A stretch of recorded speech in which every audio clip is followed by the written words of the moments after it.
ಅಚ್ಚರಿದಾಯಕವಾಗಿ JDS ಫಿನಿಕ್ಸ್ನಂತೆ ಎದ್ದು ನಿಂತಿದೆ. ಅಸಲಿ ಆಟ ಮುಂದೆ ಶುರುವಾಗುತ್ತಾ ಗೊತ್ತಿಲ್ಲ. ಆದರೆ ಕಾಂಗ್ರೆಸ್ ಹಾಗೂ ಬಿಜೆಪಿ ಎರಡೂ ಪಕ್ಷಗಳಿಗಿಂತ ಹೆಚ್ಚಿನ ಕಮಾಲ ಮಾಡಿದೆ ಅಂದ್ರೆ ತಪ್ಪಾಗ್ಲಿಕ್ಕಿಲ್ಲ.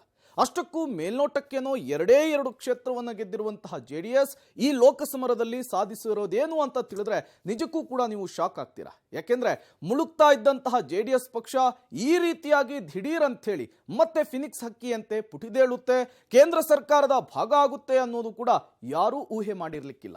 ಇದೆಲ್ಲ ಸಾಧ್ಯವಾಗಿದ್ದು ಹೇಗೆ ಅನ್ನೋದರ ಡೀಟೇಲ್ಸ್ ನಿಮ್ಮ ಮುಂದೆ ನೋಡಿ. ರಾಜ್ಯ ಲೋಕಸಮರದ ಅತಿ ದೊಡ್ಡ ವಿನ್ನರ್ ಆಯ್ತಾ ಜೆಡಿಎಸ್.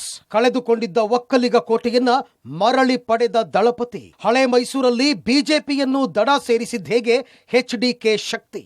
ಜೆಡಿಎಸ್ ಕಥೆ ಮುಗಿತು ಎಂದವರಿಗೆ ಕುಮಾರಣ್ಣ ಕೊಟ್ಟಿದ್ದೆಂಥ ಉತ್ತರ.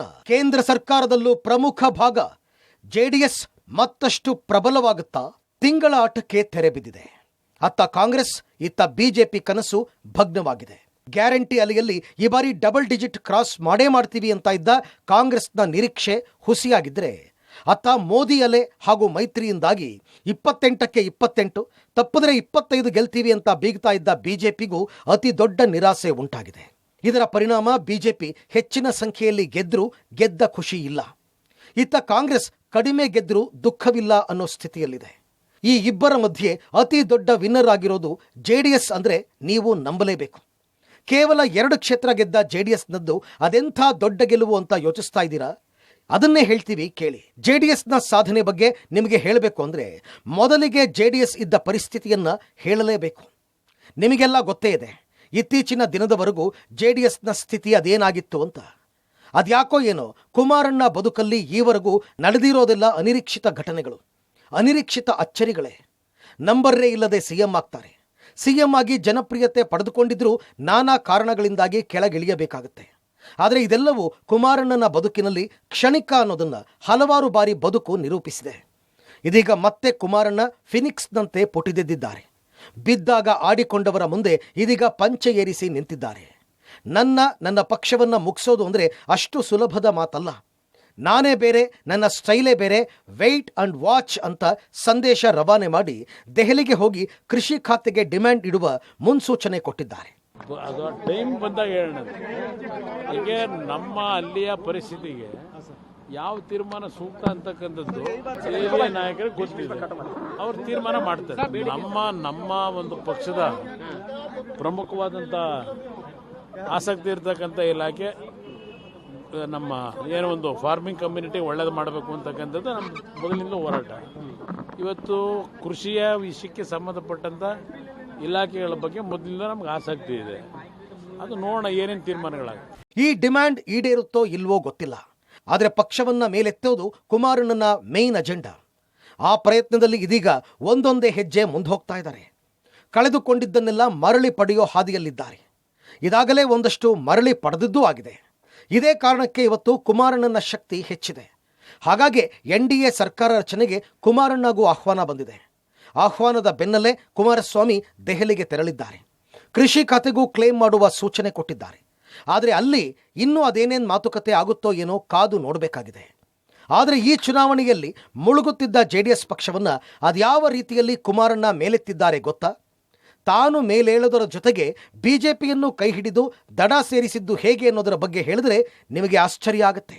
2023 ಜನ ಮನ್ನಣೆ ಕಳೆದುಕೊಂಡಿದ್ದ ಜೆಡಿಎಸ್ 2024 ಅಚ್ಚರಿಯಂತೆ ಪುಟಿದೆದ್ದ ಹೇಗೆ ದಳದ ಲೀಡರ್.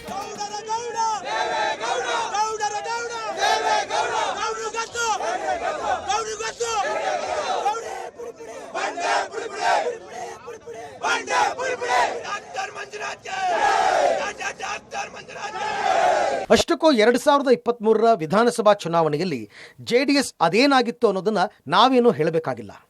ಸ್ವಲ್ಪ ನೀವೇ ಒಂದು ಬಾರಿ ಮೆಲುಕು ಹಾಕಿದ್ರೆ ಎಲ್ಲವೂ ಹಾಗೆ ಕಣ್ಮುಂದೆ ತೆರೆದುಕೊಳ್ಳುತ್ತೆ. ಮೈತ್ರಿ ಸರ್ಕಾರದ ಪತನದ ಬಳಿಕ ಜೆಡಿಎಸ್ ಏಕಾಂಗಿಯಾಗಿ ವಿಧಾನಸಭಾ ಚುನಾವಣೆಯಲ್ಲಿ ಹೋರಾಟ ನಡೆಸಿತ್ತು. ಅವರು ಬೇಡ, ಇವರು ಬೇಡ, ಇದೊಂದು ಬಾರಿ ಅಧಿಕಾರ ಕೊಡಿ, ಆಮೇಲೆ ನಿಮ್ಮ ಭವಿಷ್ಯ ಹೇಗಿರುತ್ತೆ ಅಂತ ನೋಡಿ ಅಂತ ವಿಧಾನಸಭಾ ಚುನಾವಣಾ ಅಖಾಡಕ್ಕೆ ಇಳಿದಿದ್ರು. ಪಂಚರತ್ನ ಯೋಜನೆಗಳನ್ನು ಮುಂದಡಿ ಮಾಡಿಕೊಂಡು ತಾವು ಮುಖ್ಯಮಂತ್ರಿಯಾಗಿದ್ದಾಗ ಜನರಿಗಾಗಿ ತಂದಿದ್ದ ಯೋಜನೆಗಳನ್ನೇ ಬಂಡವಾಳವನ್ನಾಗಿ ಮಾಡಿಕೊಂಡು ವಿಧಾನಸಭಾ ಚುನಾವಣೆಯನ್ನು ಎದುರಿಸಿದರು. ಆದರೆ ಆಗ ಅವರ ಕನಸುಗಳಿಗೆ ಕೊಳ್ಳಿ ಇಟ್ಟಿದ್ದು DK ಶಿವಕುಮಾರ್. ಒಕ್ಕಲಿಗ ಜನಾಂಗಕ್ಕೆ ಮತ್ತೊಮ್ಮೆ ಸಿಎಂ ಆಗುವ ಅವಕಾಶ ಒದಗಿ ಬಂದಿದೆ. ಜೆಡಿಎಸ್ಗೆ ವೋಟ್ ಹಾಕಿ ಆ ಅವಕಾಶವನ್ನು ಯಾಕೆ ಕಳ್ಕೊತೀರಾ? ಇದೊಂದು ಬಾರಿ ಪೆನ್ನು ಪೇಪರು ಕೊಡಿ. ವಿಧಾನಸೌಧದ ಮೆಟ್ಟಿಲಲ್ಲಿ ಸಹಿ ಹಾಕ್ತೀನಿ ಅಂತ ಡಿಕೆಶಿ ಒಕ್ಕಲಿಗರ ಕೋಟೆಗಳಲ್ಲಿ ಜೆಡಿಎಸ್ಗೆ ಬಿಲಾ ತೋಡಿದ್ರು. ಹೇಗೋ ಕುಮಾರಸ್ವಾಮಿ 2 ಬಾರಿ ಸಿಎಂ ಆಗಿದ್ದಾರೆ, ದೇವೇಗೌಡರನ್ನೂ ಪಿಎಂ ಮಾಡಿದ್ದಾಗಿದೆ. ಸದ್ಯ ಅವಕಾಶ ಇರೋ ಡಿಕೆಶಿಗೆ ಯಾಕೆ ಅವಕಾಶ ಕೊಡಬಾರದು ಅಂತ ಅವತ್ತು ಒಕ್ಕಲಿಗರೆಲ್ಲ ಡಿಕೆಶಿ ಮುಖ ನೋಡಿ ಕಾಂಗ್ರೆಸ್ ಕಡೆಗೆ ವಾಲಿದ್ರು. ಹಳೆ ಮೈಸೂರಲ್ಲಿ ಜೆಡಿಎಸ್ ಬಹಳಷ್ಟು ಕ್ಷೇತ್ರಗಳನ್ನು ಕಳೆದುಕೊಳ್ಳೋದರ ಜೊತೆಗೆ ಶಕ್ತಿ ನೀಡಿದ್ದ ರಾಮನಗರ ಕೂಡ ಕುಮಾರಣ್ಣನ ಕೈಬಿಟ್ಟು ಕಾಂಗ್ರೆಸ್ ಕೈ ಹಿಡಿದಿತ್ತು. ಅತ್ತ ಕಾಂಗ್ರೆಸ್ ಆಗಲಿ ಇತ್ತ ಬಿಜೆಪಿ ಆಗಲಿ ನಮ್ಮ ಸಹಾಯ ಇಲ್ಲದೆ ಸರ್ಕಾರ ರಚನೆ ಮಾಡೋದಕ್ಕಾಗೋದಿಲ್ಲ, ನನ್ನ ಹತ್ರ ಬರಲೇಬೇಕು ಅನ್ನೋ ತುಂಬು ವಿಶ್ವಾಸದಲ್ಲಿದ್ದ ಕುಮಾರಸ್ವಾಮಿಗೆ ವಿಧಾನಸಭಾ ಚುನಾವಣಾ ಫಲಿತಾಂಶ ಹೊರಬಿದ್ದಾಗಲೇ ತನ್ನ ಪಕ್ಷ ಮುಳುಗೋ ಸ್ಥಿತಿಗೆ ಬಂದುಬಿಟ್ಟಿದೆ ಅನ್ನೋದು ಅರಿವಾಗಿತ್ತು. ಜೆಡಿಎಸ್ 19 ಶಾಸಕರು, ಕುಮಾರಣ್ಣ ಕನಸು ಭಗ್ನ. ಕಳೆದುಕೊಂಡಿದ್ದ ಹೇಗೆ ಹಳೆ ಮೈಸೂರು ಭದ್ರಕೋಟೆಯನ್ನ? ಕಳೆದ ವಿಧಾನಸಭಾ ಚುನಾವಣೆಯಲ್ಲಿ ಜೆಡಿಎಸ್ನ ಭದ್ರಕೋಟೆಯಾಗಿದ್ದ ಹಳೆ ಮೈಸೂರು ಕುಮಾರಸ್ವಾಮಿಯ ಕೈತಪ್ಪಿ ಹೋಗಿತ್ತು. ಒಕ್ಕಲಿಗ ಸಮುದಾಯದ ಮತಗಳೇ ಹೆಚ್ಚಿರುವ ಈ ಭಾಗದಲ್ಲಿ ಡಿಕೆಶಿ ಕಾಂಗ್ರೆಸ್ ಅಭ್ಯರ್ಥಿಗಳೇ ಗೆಲ್ಲುವಂತೆ ನೋಡಿಕೊಂಡಿದ್ದು ಕುಮಾರಣ್ಣಗೆ ಆಘಾತ ಕೊಟ್ಟಿತ್ತು. ತಮ್ಮ ಭದ್ರಕೋಟೆಯಾದ ಮಂಡ್ಯದಲ್ಲೇ ಕುಮಾರಣ್ಣ ಬಹುದೊಡ್ಡ ಹೊಡೆತ ಎದುರಿಸುವಂತಾಯಿತು. ಜೆಡಿಎಸ್ ಕೇವಲ 19 ಸ್ಥಾನಕ್ಕೆ ಕುಸಿಯುತ್ತೆ ಅನ್ನೋದನ್ನು ಅವರು ಕನಸಿನಲ್ಲಿಯೂ ಕಲ್ಪನೆ ಮಾಡಿರಲಿಲ್ಲ. ಇದಕ್ಕೆಲ್ಲ ಕಾರಣ ಆಗಿದ್ದೇ ಡಿಕೆಶಿ ಅನ್ನೋದನ್ನು ತಿಳಿದು ಡಿಕೆಶಿ ಮೇಲೆ ಮುಗಿಬಿದ್ರು. ದಿನವಾದರೆ ಕಾಂಗ್ರೆಸ್ ಸರ್ಕಾರದ ವಿರುದ್ಧ ಸಿಡಿಯೋದಕ್ಕೆ ಶುರುವಾದರು. ಪಕ್ಷ ಬಿಟ್ಟು ಹೋದವರೆಲ್ಲ ಕಾಂಗ್ರೆಸ್ ಮನೆಯಲ್ಲಿ ಕೂತು ಕಿಲಕಿಲ ಅಂದಿದ್ದು ಕುಮಾರಣ್ಣಗೆ ಸಹ್ಯಾಗಲಿಲ್ಲ. ಅವರಿಂದಲೇ ಪಕ್ಷಕ್ಕೆ ಇಂಥ ಸ್ಥಿತಿ ಅನ್ನೋದು ಕುಮಾರಸ್ವಾಮಿಯ ಕೊರಗಾಗಿತ್ತು. ಆದರೆ ಎಲ್ಲವೂ ಕೈಮೀರಿ ಹೋಗಿತ್ತು. ಇದ್ದವರು ಬಿಟ್ಟೋಗೋ ಆತಂಕ ಬೇರೆ. ಯಾಕಂದರೆ ಇತ್ತ ಅವರನ್ನೂ ಸೆಳೆದು ಕೊನೆಗೆ ಜೆಡಿಎಸ್ನೇ ಇಲ್ಲದಂತೆ ಮಾಡಿಬಿಟ್ರೆ ಮುಂದೆ ಎದುರಾಳಿಯೇ ಇರೋದಿಲ್ಲ ಅನ್ನೋದು ಕಾಂಗ್ರೆಸ್ನ ಲೆಕ್ಕಾಚಾರ. ಇದೆಲ್ಲದರಿಂದಲೂ ಪಕ್ಷ ಉಳಿಸಿಕೊಳ್ಳೋ ಅನಿವಾರ್ಯತೆಗೆ ಕುಮಾರಸ್ವಾಮಿ ಸಿಲುಕಿ ಕೊನೆಗೆ ದಾರಿ ಬದಲಿಸೋದಕ್ಕೆ ನಿರ್ಧಾರ ಮಾಡಿದ್ರು. ಯಾವಾಗ ಇನ್ನೂ ತಾವು ಸುಮ್ಮನಿದ್ರೆ ಪಕ್ಷವನ್ನೇ ಮುಳುಗಿಸ್ಬಿಡ್ತಾರೆ ಅನ್ನೋದು ಕುಮಾರಸ್ವಾಮಿಗೆ ಅರಿವಾಯ್ತು, ಆಗ ಕುಮಾರಸ್ವಾಮಿ ಬಿಜೆಪಿ ಜೊತೆ ಕೈ ಜೋಡಿಸೋದಕ್ಕೆ ನಿರ್ಧರಿಸಿದರು. ಆದರೆ ಈ ನಿರ್ಧಾರಕ್ಕೂ ಮುನ್ನ ದೇವೇಗೌಡರನ್ನ ಮನವೊಲಿಸೋದು ಬಹು ಮುಖ್ಯವಾಗಿತ್ತು. ದೇವೇಗೌಡರು ಆಗಲೂ ಬಿಜೆಪಿ ಜೊತೆಗಿನ ಮೈತ್ರಿ ಬೇಕಾ ಬೇಡವಾ ಅನ್ನೋ ಗೊಂದಲದಲ್ಲಿ ಇದ್ದರು. ಆದರೆ ಕಣ್ಣ ಮುಂದೆಯೇ ಪಕ್ಷ ಮುಳುಗೋದನ್ನು ನೋಡೋದು ಕೂಡ ದೇವೇಗೌಡರಿಗೆ ಆಗ್ತಿರಲಿಲ್ಲ. ಹಾಗಾಗಿ ಕುಮಾರಣ್ಣನ ನಿರ್ಧಾರಕ್ಕೆ ಒಪ್ಪಿಗೆ ಕೊಟ್ಟರು. ಕುಮಾರಣ್ಣ ದೆಹಲಿ ಫ್ಲೈಟ್ ಹತ್ತಿ ಮೈತ್ರಿ ಮಾತುಕತೆ ಮಾಡಿಕೊಂಡು ಬಂದು ಹಂಗೂ ಹಿಂಗೂ ಬಿಜೆಪಿ ಜೊತೆಗಿನ ಸಂಬಂಧ ಕುದುರಿಸಿಕೊಂಡ್ರು. ಆದರೆ ಹೀಗೆ ಮೈತ್ರಿ ಬಂಧ ಕುಮಾರಣ್ಣನಿಗೆ ಲಾಭ ಆಗೋದಕ್ಕಿಂತಲೂ ಬಿಜೆಪಿಗೆ ಹೆಚ್ಚು ಲಾಭ ಆಗಿದ್ದು ಅಂದ್ರೂ ತಪ್ಪಾಗಲಾರದು. ಲೋಕಸಭಾ ಚುನಾವಣೆಗೂ ಮುನ್ನ ಮೈತ್ರಿ ಮಾಡಿಕೊಂಡ ದಳಪತಿ ಮೈತ್ರಿ ಬಂಧ ಗಟ್ಟಿ ಮಾಡಿಕೊಂಡ್ರು. ಬಾಮೈದನನ್ನ ಬಿಜೆಪಿಗೆ ಕಳುಹಿಸಿ ಲೋಕಸಭಾ ಚುನಾವಣೆಗೂ ಮುನ್ನ ರಾಷ್ಟ್ರ ನಾಯಕರೊಂದಿಗೆ ಮೈತ್ರಿ ಮಾಡಿಕೊಂಡ ಕುಮಾರಸ್ವಾಮಿ ಅದನ್ನ ದೀರ್ಘಕಾಲ ಇರುವ ನಿಟ್ಟಿನಲ್ಲಿ ತಂತ್ರ ಮಾಡಿದರು. ಅತ್ತ ಬಿಜೆಪಿಗೂ ಈ ಮೈತ್ರಿ ದೀರ್ಘಕಾಲವಾಗಿ ಬೇಕಾಗಿತ್ತು. ಯಾಕಂದರೆ ಈ ಹಿಂದೆ ಕುಮಾರಸ್ವಾಮಿ ಆಗಾಗ ನಿರ್ಧಾರ ಬದಲಿಸಿ ಹೋಗಿದ್ದು ಉಂಟು. ಅತ್ತ ಬಿಜೆಪಿಗೆ ಕಾಂಗ್ರೆಸ್ ಗೆದ್ದ 1 ಕ್ಷೇತ್ರವನ್ನು ಕಬಳಿಸುವ ಗುರಿ ಇತ್ತು. ಆದರೆ ಅಲ್ಲಿ ಡಿಕೆ ಸುರೇಶ್ ವಿರುದ್ಧವಾಗಿ ಪ್ರಬಲ ಸ್ಪರ್ಧಿಯ ಕೊರತೆಯೂ ಇತ್ತು. ಇದೇ ಕಾರಣಕ್ಕೆ ಒಳ ಒಪ್ಪಂದ ಮಾಡಿಕೊಂಡು ಮಂಜುನಾಥ್ ಅವರನ್ನ ಬಿಜೆಪಿಗೆ ಕಳುಹಿಸಿ ಅವರನ್ನು ಬೆಂಗಳೂರು ಗ್ರಾಮಾಂತರದಲ್ಲಿ ಕಣಕ್ಕೆ ಇಳಿಸಿ ಮೈತ್ರಿ ಬಂಧದಿಂದ ಭರ್ಜರಿ ಫೈಟ್ ಕೊಟ್ಟು ಗೆಲ್ಲಿಸ್ಕೊಳ್ಳೋಣ ಅಂತ ಕೇಳ್ತಿದ್ದ ಹಾಗೆ ಕುಮಾರಸ್ವಾಮಿ ಮಂಜುನಾಥ್ ಅವರನ್ನು ಒಪ್ಪಿಸುವಲ್ಲಿ ಯಶಸ್ವಿಯಾದರು. ಬಿಜೆಪಿಯ ಜೊತೆಯಲ್ಲೇ ಹೆಸರಿಗೆ 3 ಕ್ಷೇತ್ರವಾದರೂ 4 ಕ್ಷೇತ್ರ ದಕ್ಕಿಸಿಕೊಂಡ್ರು.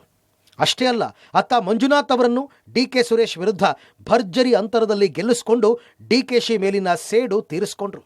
ಈ ಗೆಲುವು, ಈ ಐತಿಹಾಸಿಕ ಗೆಲುವು ಏನಿದೆ, ಇದು ಯಾರಿಗೆ ಸಲ್ಲಬೇಕು ಅಂದರೆ ಎಲ್ಲ ನಮ್ಮ ಕಾರ್ಯಕರ್ತರಿಗೆ ಸಲ್ಲಬೇಕು, ಎಲ್ಲ ನಮ್ಮ ಪ್ರೀತಿಯ ಮತದಾರ ಬಂಧುಗಳಿಗೆ ಸಲ್ಲಬೇಕು. ಅವರು ಕೇವಲ ಮತಗಳನ್ನು ಮಾತ್ರ ಕೊಟ್ಟಿಲ್ಲ, ಅವರು ಪ್ರೀತಿ ಕೊಟ್ಟಿದ್ದಾರೆ, ಅವರ ಹೃದಯವನ್ನು ಹಂಚ್ಕೊಂಡಿದ್ದಾರೆ ನಮ್ಮ ಜೊತೆ. ನಿಜವಾಗ್ಲೂ ಆ ಪ್ರೀತಿ ಅಭಿಮಾನಕ್ಕೆ ಬೆಲೆ ಕಟ್ಟಕ್ಕಾಗೋದಿಲ್ಲ. ಅದನ್ನು ತೀರಿಸಬೇಕಾದ್ರೆ ಬಹಳ ಶ್ರಮ ಪಡಬೇಕು ನಾವು. ವಿಧಾನಸಭಾ ಚುನಾವಣೆ ಬಳಿಕ ಡಿಕೆಶಿ ಹಾಗೂ ಕುಮಾರಸ್ವಾಮಿ ನಡುವೆ ದೊಡ್ಡ ಸಮರವೇ ನಡೀತಾ ಇತ್ತು. ಇತ್ತ ಡಾಕ್ಟರ್ ಮಂಜುನಾಥ್ ಬಿಜೆಪಿಯಿಂದ ಕಣಕ್ಕೆ ಇಳಿತಿದ್ದ ಹಾಗೆ ಡಿಕೆಶಿ ಇದು ಜೆಡಿಎಸ್ನ ಸೆಲ್ಫ್ ಸುಸೈಡ್, ಕುಮಾರಸ್ವಾಮಿ ಜೆಡಿಎಸ್ನ ಬಿಜೆಪಿಯಲ್ಲಿ ವಿಲೀನ ಮಾಡಿಬಿಟ್ರು, ಮುಗಿತು ಇನ್ನು ಜೆಡಿಎಸ್ ಕಥೆ, ಕಾರ್ಯಕರ್ತರನ್ನ ಬೀದಿ ಪಾಲು ಮಾಡಿಬಿಟ್ರು ಅಂತೆಲ್ಲ ಆರೋಪಿಸೋದಕ್ಕೆ ಶುರುವಾಗಿದ್ರು. ನನಗೆ ಯಾವಾಗ ದೇವೇಗೌಡರು ಯಾಕೆ ಅವರ ಹಳ್ಳಿನ ಬಿಜೆಪಿ ಸಿಂಬಲಲ್ಲಿ ನಿಲ್ಲಿಸಿದ್ರು, that was the first suicide attempt of JDS. ಅದು ನಾನು ಎಕ್ಸ್ಪೆಕ್ಟ್ ಮಾಡಿರಲಿಲ್ಲ. ಅಲಯನ್ಸ್ ಅಂದಮೇಲೆ ಎಲ್ಲರೂ ವೋಟ್ ಹಾಕಲೇಬೇಕಾಗಿತ್ತು. ಬಟ್ ಅವ್ರ ಪಕ್ಷಕ್ಕೆ ಒಂದು ದೊಡ್ಡ ಮುಜುಗರ ಉಂಟಾಗಿದೆ. ನಾನು ಅದಕ್ಕೆ ಇಂಟರ್ಫಿಯರ್ ಆಗಕ್ಕೆ ಇಷ್ಟ ಇಲ್ಲ. ಆದರೆ ಎಲ್ಲದಕ್ಕೂ ಕೌಂಟರ್ ಕೊಡುತ್ತಲೇ ಕುಮಾರಸ್ವಾಮಿ ಸಮಯಕ್ಕಾಗಿ ಕಾದಿದ್ರು. ಸಮಯ ಬಂತು, ಚುನಾವಣೆ ನಡೀತು, ಫಲಿತಾಂಶವೂ ಬಂತು. ತಮ್ಮ ತಾಕತ್ತು ಏನು ಅನ್ನೋದನ್ನ ಕೇವಲ ಕಾಂಗ್ರೆಸ್ಗೆ ಮಾತ್ರವಲ್ಲ ಬಿಜೆಪಿಗೂ ತೋರಿಸಿದ್ದಾರೆ. ಕಳೆದ ವರ್ಷ ಕಳೆದುಕೊಂಡಿದ್ದ ಕಾಂಗ್ರೆಸ್ ಕೋಟೆಯನ್ನ ಒಂದೇ ವರ್ಷದಲ್ಲಿ ಮರಳಿ ಪಡೆಯುವಲ್ಲಿ ಯಶಸ್ವಿಯಾಗಿದ್ದಾರೆ. ಕೇವಲ ಮಂಡ್ಯ ಮಾತ್ರವಲ್ಲ, ಹಳೆ ಮೈಸೂರಲ್ಲಿ ಒಕ್ಕಲಿಗರನ್ನ ಮತ್ತೆ ತನ್ನತ್ತ ತಿರುಗಿಸಿಕೊಳ್ಳುವಲ್ಲಿಯೂ ಕುಮಾರಣ್ಣ ಗೆದ್ದಿದ್ದಾರೆ. ಕಳೆದ ಬಾರಿ ಕಳೆದುಕೊಂಡಿದ್ದಂತಹ ಮಂಡ್ಯವನ್ನ ಈ ಬಾರಿ ಪಡೆದುಕೊಂಡಿದ್ದಾರೆ HDK. ಅದು ಕೂಡ ಕಾಂಗ್ರೆಸ್ನ 7 ಶಾಸಕರ ನಡುವೆಯೂ ಕೂಡ ಟಫ್ ಫೈಟ್ ಅನ್ನು ಕೊಟ್ಟು ಬರೋಬ್ಬರಿ 2.5 ಲಕ್ಷಕ್ಕೂ ಹೆಚ್ಚಿನ ಲೀಡ್ನಲ್ಲಿ ಗೆದ್ದು ಬೀಗಿದ್ದಾರೆ. ಕಳೆದ ಬಾರಿಯ ಮಗನ ಸೋಲಿನ ಸೇಡಿನ ಜೊತೆಗೆ ಒಕ್ಕಲಿಗರನ್ನ ಮತ್ತೆ ತಮ್ಮತ್ತ ಸೆಳೆದುಕೊಳ್ಳುವಲ್ಲೂ ಕೂಡ ಸಕ್ಸಸ್ ಆಗಿದ್ದಾರೆ. ಅದು ಹೇಗೆ ಅನ್ನೋದರ ಡೀಟೇಲ್ಸ್ ನಿಮ್ಮ ಮುಂದೆ. ಒಂದೇ ವರ್ಷದಲ್ಲಿ ಮತ್ತೆ ಮಂಡ್ಯವನ್ನ ತೆಕ್ಕೆಗೆ ಪಡೆದ ಕುಮಾರಣ್ಣ 7 ಮಂದಿ ಕೈ ಶಾಸಕರೇ ಇದ್ದರೂ ಗೆದ್ದು ಬೀಗಿದ್ ಹೇಗೆ ಗೊತ್ತಾ? ಕಳೆದ ಲೋಕಸಭಾ ಚುನಾವಣೆಗೂ ಮುನ್ನ ಮಂಡ್ಯದಲ್ಲಿ 8ಕ್ಕೆ 8 ಮಂದಿ JDS ಶಾಸಕರೇ ಇದ್ರು.